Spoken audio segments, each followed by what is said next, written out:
Actually இந்த cake வந்து நான் லாஸ்ட் மந்த் பண்ணியிருந்தேன். நான் பண்ணியிருந்த ஃபோட்டோ கேக் வச்சு இந்த கேக் வேணும் அப்படி சொல்லி கேட்டிருந்தாங்க. ஸோ என்னோட 2 கேக்க வந்து மிக்ஸ் பண்ணி ரீக்ரியேட் பண்ணியிருந்தேன். இப்போ எல்லாம் எனக்கு வந்து ரொம்ப டைம் எடுக்குது. நான் ரொம்ப கஷ்டப்பட்டு பண்றேன் அப்படின்றப்போ, அந்த கேக் எல்லாமே வந்து ரொம்ப ரொம்ப ரொம்ப அழகா வருது.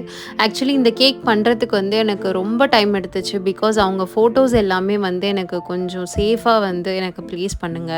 எனக்கு வந்து அத மெமரியா வச்சுக்கணும் அப்படி சொல்லி கேட்டதுனால, நான் முடிஞ்ச அளவுக்கு என்னால எவ்வளோ முடியுமோ, அவ்வளோ ஃபோட்டோஸ வந்து கேர்ஃபுல்லா வந்து ஹேண்டில் பண்ணியிருந்தேன். அது எல்லாத்தையுமே செப்பரேட்டா செலஃபன் ஷீட் வச்சு, அதுக்கேத்த மாரி கட் பண்ணி, ஸ்டிக் பண்ணி, இதுக்கு மட்டுமே எனக்கு செப்பரேட்டா 2 ஹார்ஸ் ஆச்சு. என்னதான் அவ்வளோ கஷ்டப்பட்டாலும், அந்த கேக்கோட ஃபைனல் அவுட்புட்ட பார்க்கும்போதே நம்ம பட்ட கஷ்டம் எல்லாமே வந்து போயிடும். அதுவும் இல்லாம கஸ்டமர் வந்து அவ்வளோ அழகான ரிவ்யூ குடுக்கும்போது, எல்லாமே போயிடும். அவ்வளோ சந்தோஷமா இருக்கும்.